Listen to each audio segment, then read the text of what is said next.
ครับสวัสดีครับพ่อแม่พี่น้องเอฟซีแฟนสองเซียนหนองคายมาพอกันในช่วง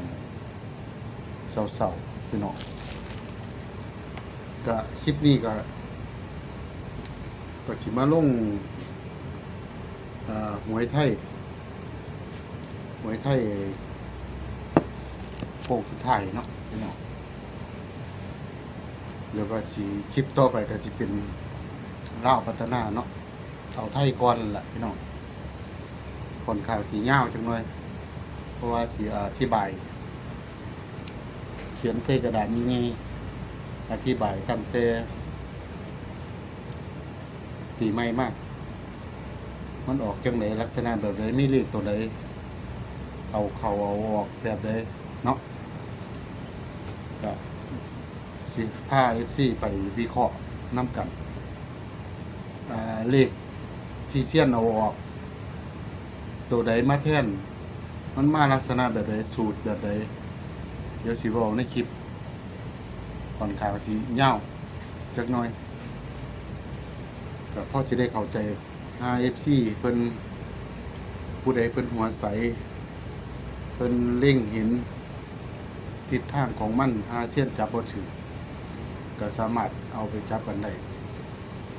มันเคยออกหม่องไหนโยหม่องไหนตัวเด่นมันเป็นแบบใดสิบอกในคลิปก็สูตรนี้รู้สึกว่าแม่นมากพี่น้องแม่นอีหลีตั้งแต่ปีใหม่มาเขาตอนเนื่องเลยแต่ว่าสิครบ3ตัวหรือบ่ครบ3ตัวก็สถานหนึ่งเนาะเดี๋ยวสิอธิบายในคลิปแล้วก็สิเขียนใส่กระดาษใหญ่ๆให้สิพยายามอธิบายว่าเลขตัวนี้มันบ่มีตัวนั้นบ่มีเนาะเขามาแล้วก็ฝากกดไลค์กดแชร์กดติดตามเพื่อเป็นกำลังใจให้คลิปต่อไปยากหลายว่าสิลงเมื่อวานแหละพี่น้องยากว่านก็บ่ได้มาก็ไปเฮ็ดธุระส่วนตัวก็เลยบ่ได้มาบ่มีเวลาลงคลิปลงหยังเล่ากะหลุดพี่น้องโอ้ยออกจังได๋บุออก00มันก็บ่ถือสยามแล้วเนาะแล้วสิลงให้คลิปหน้าก็พยายามฟังพยายามเบิ่งว่าถ้าเบิ่งบ่ทันก็หยุดคลิปไว้ก่อนพี่น้องเดี๋ยวเส้นก็สิอธิบายช้าๆเฮ็ดเป็นคลิปอธิบายไปพร้อมเนาะเฮาจับทิศทางเลขนี่บ่พลาดจักเทื่อพี่น้องบ่พลาด2ตัว3ตัวบ่พลาดแม่นบ่เข้า3ตัวก็เข้า2ตัวส่วนสิเล็งเห็นส่วนสิพ้อส่วนสิจับทิศทางมันได้ก็คืองวดวงยาก็ยังบ่ครบปานใดแต่ว่างวดนี้คิดว่าจับทิศทางนี่ถูกหรือบัดนี้พอสิฮู้ว่าทิศทางแล้วมันบ่เจอสัญจรบัดพี่น้องมันสิเอาอยู่วะสูตรนี้บ่ทันเจอสัญจรเด้มันเป็นสูตรใหม่ล่าสุดแต่ว่าถ้าเจอสัญจรสิเป็นจังได๋พี่น้องเฮาก็ลองมึงเนาะถ้าสูตรดีคิดว่ามันก็สิผ่านคือเก่าพี่น้องแต่ว่าอันสูตรเก่าหั่นก็ผ่านสัญจรมาที่ว่าออก22สูตรนี้มันก็สิบ่ผ่านอยู่บ่พี่น้องแต่02มันก็ยังเข้าคิดว่าซั่นเลยคิดว่า02ก็ยังเข้าคิดว่าถ้าสูตรเดินดีเนี่ยมันก็ดีคือเก่าเนาะค่อนข้างมั่นใจเราบ่ต้องลังเลหรอกพี่น้องซัวเฮาสิฮู้โตซัวเฮาสิเอาเฮาก็นั่งเบิ่งอยู่บัดนี้ซัวสิเอาสูตรมันก็ล้าหลังแล้วบัดนี้เขาก็พัฒนาใส่เฮา มันได้สูตรล่าหลังมันก็บ่เข้าบัดสิเอาคักๆบ่เข้าที่นี่มันกำลังเข้านี่เอาโลดพี่น้องนั่นแหละแต่เบิ่งซ่องอื่นก็บ่คือเซียนนางเว้านี่นางเว้านี่เซียนสิเว้าละเอียดเว้าทิศทางให้ฟังอันซุมอื่นนี่เขาว่าสัมภาษณ์ซื่อๆเนาะบางทีเฮาก็เว้าบ่หมดเนี่ยถ้ามาเบิ่งเซียนเว้านี่เซียนนี่หูเหลี่ยมมันหูทิศทางของมันซ่องอื่นเขาสัมภาษณ์ก็คือเฮาเว้าไปตามที่เฮานั่นซื่อๆบ่ได้บรรยายไปนี่เนาะก็ทีนี้ก็ยังแนวแน่เด้อให้เว้าให้เข้าใจให้จับตาดีๆพี่น้อง3ตัวมาแท้ภายในถ้าบ่ตัดก็เอาเบิดโหลด3หางนี้พี่น้องเนาะเฮาก็ได้เวลาสมควรก็ไปเบิ่งหวยครับพี่น้อง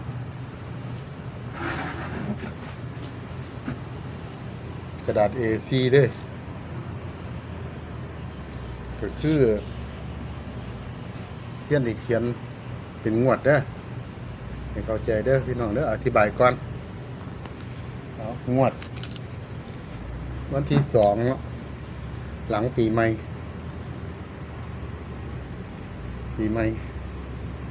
มันก็ให้มีงวดนี่แหละที่ว่าเริ่มต้นมันสิบ่เข้าตัววิ่งพี่น้องก็แปลกคือกันมานี้ส่วนที่จับทิศทางได้งวดนั้นมันให้8กับ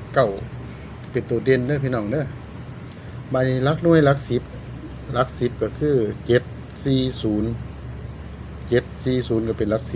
10หลักหน่วยก็692มาในเลขออกตัวใดพี่น้องเลขออก706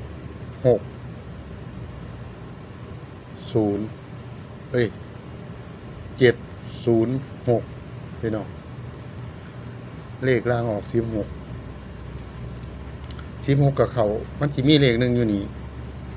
แต่ว่าเอาถ้าเห็นก่อนเดี๋ยวพี่น้องสิงงแต่ว่าเนี่ยที่แรกเซียนก็บ่ว่าสิบ่เอาเลขเด่นมันแล้วมานี่มันถ้าบ่เกี่ยวกับเลขเด่นเฮามาจับคู่ซุมนี้ใส่กันก็ได้มีงวดเดียวนี่ล่ะที่ว่าบ่เข้ามันออกจังซี่เนาะ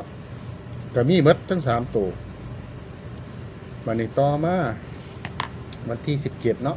17นี่นะเอาเชื่อสิเฮ็ดให้เบิ่ง3งวดเด้อ17เนาะตัวเด่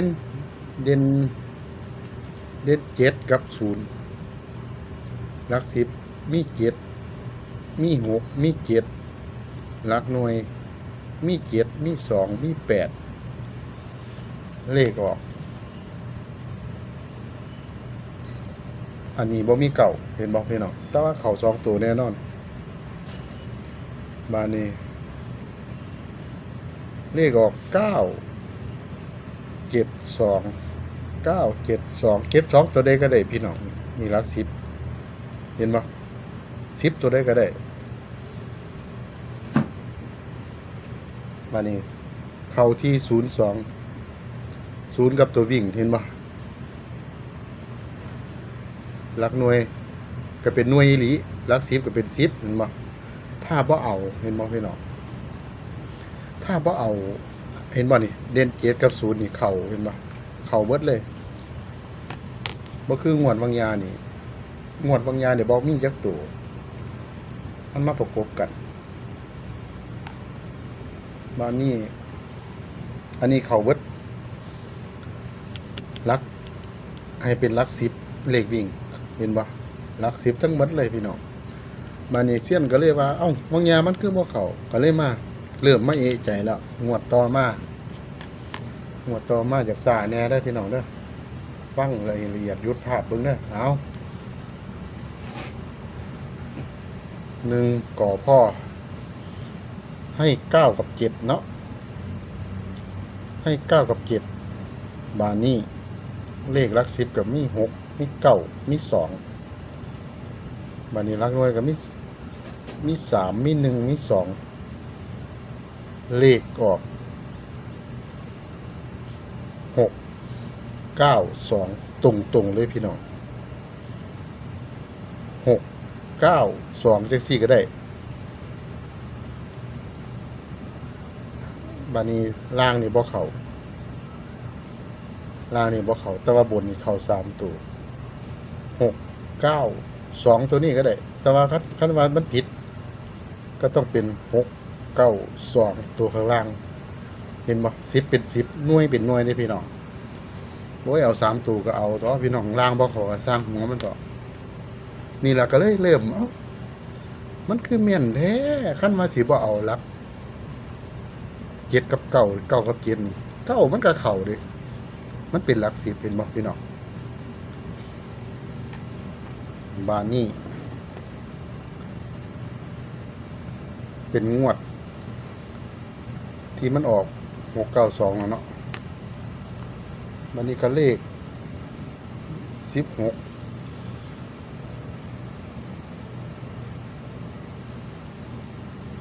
16กพ่อหามันก็ได้เด่น2กับ6กับ2หลัก10 8 1 3หน่วย0 0 7อันงวดบางงานนี่เสี้ยนเอา0ไว้ตัวเดียวเด้อพี่น้องเด้อเต้ากับเขาคือเขาเสี้ยนก็เลยเอาตัวใดบูมาใส่มาแทนมันเสียพื้นที่ก็เลยเอาอีหยังเนาะมาใส่พี่น้องเบิ่งในคลิปก็สิฮู้อยู่ดอกเสี้ยนก็เอา0ไว้ตัวเดียวแต่ว่าซุมนี้ก็เอาไว้คือเก่าอันนี้อัน3เนี่ยเสี้ยนว่ามันหลายโตมันก็สิเอาตัวนี้บ่ได้ก็สิว่าเอาตัวนี้ตัวเด่นมาเป็นตัวเด่นต่างหากบัดนี้ไปจับคู่มันสิเข้าเบิดเลยทั้งหมุนทั้งหลังมันก็เอาเป็นไปบ่ได้มันหลายเกินเสี้ยนก็เลยเอา1กับ3ออกก็เลยเอา6กับ2มาใส่มันก็เลยเป็น862เด้อพี่น้องเด้อคลิปบางยาเด้อคลิปงวดบางยาถ้าเอาไปคั่วลักนี่มันก็คั่วบ่ได้มันก็เป็นบ่ได้เพราะว่าเป็นหลัก10ถ้าเอาตัวนี้มันสิเป็นหลัก10อันนี้สิเป็นหลักหน่วยบ่ได้คั่วฮอดพี่มันสิเป็น6 8 6 1 6 3มันก็เข้าพอดีบัดนี้หลัก2กับ2 8 2 1 2 3อันนี้มันแถวล่างมันสิเป็นล่างบางอย่างเสี่ยงก็เลยจับให้แต่07ตัวเดียวเด้อเลขมันออก563บัดนี้5บ่มีบัดนี้พี่น้องต้องช้าๆเบิ่งคลิปแล้วก็เปิดเบิ่งแล้วก็อธิบายไปเรื่อยส่งสิยาวล่ะพี่น้องเนาะงวดต่อมาเดี๋ยวแป๊บนึงงวดใหม่ล่าสุดนี่ล่ะพี่น้องเนาะพยายามอธิบายมาแล้วมานี่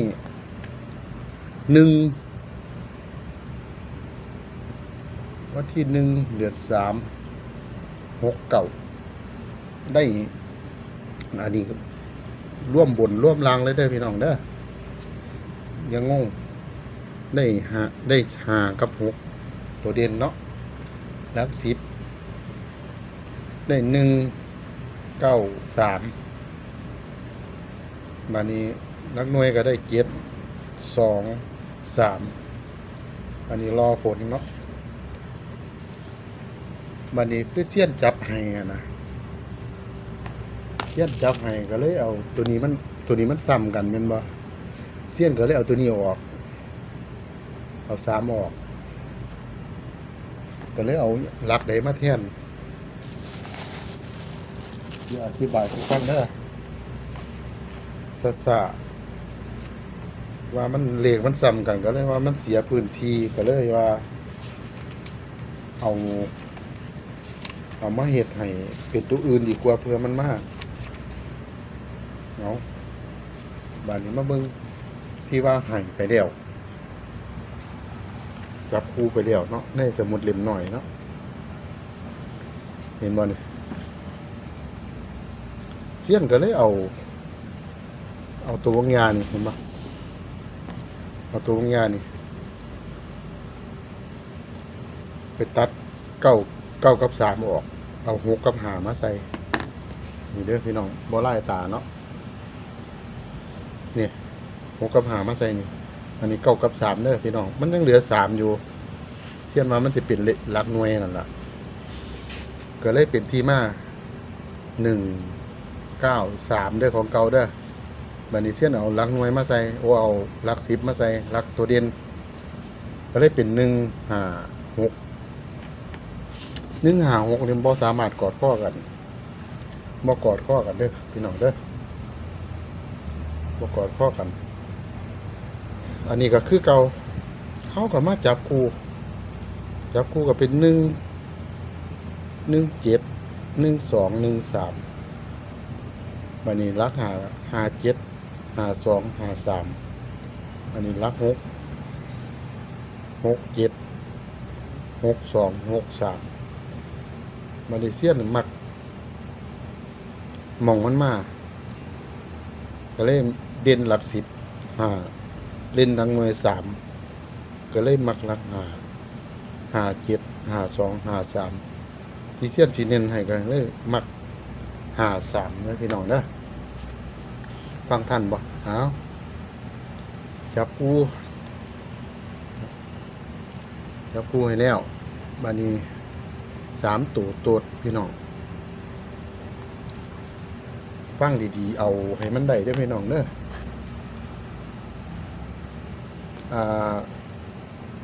เสี้ยนย่านมันลดแต้มเพิ่มแต้มแต่ว่า53ยังยืนคือเก่าสังเกตเด้อพี่น้องเด้อสังเกตเด้อบัดนี้เสี้ยนสิเอาหางนี่กับหางนี่เน้นเด้อเดี๋ยวสิเฮ็ดจังได๋สิขีดซ้ำๆอีกบ่ขีดเส้นใหญ่ๆแล้วเนาะแม่นมาพี่น้องว่ามันเลข3มันมาหลายตัวก็อาจสิออกจังซี่ก็ได้เด้อพี่น้องเด้อท่านผู้ใดงบหน่อยทุนหน่อยก็ซื้อตัวนี้ตัวเดียวโลดบนเด้อพี่น้องเด้อเอาสิวงกลมให้โลดหยุดภาพเบิ่งเด้อเบิ่งบ่ทันพี่น้องเอาให้ได้เอาท่านมักหางนี่โอ้ยภาษาทำนั้นนึงซื้อไปโหลดพี่น้องหามันมา335หรือ353จังซี่ก็ได้เนาะคือสิเข้าใจกันตามนั้นเนาะมันส่งสียาวในคลิปนี้อธิบายจนเฮ็ดเป็นอย่างๆให้เบิ่ง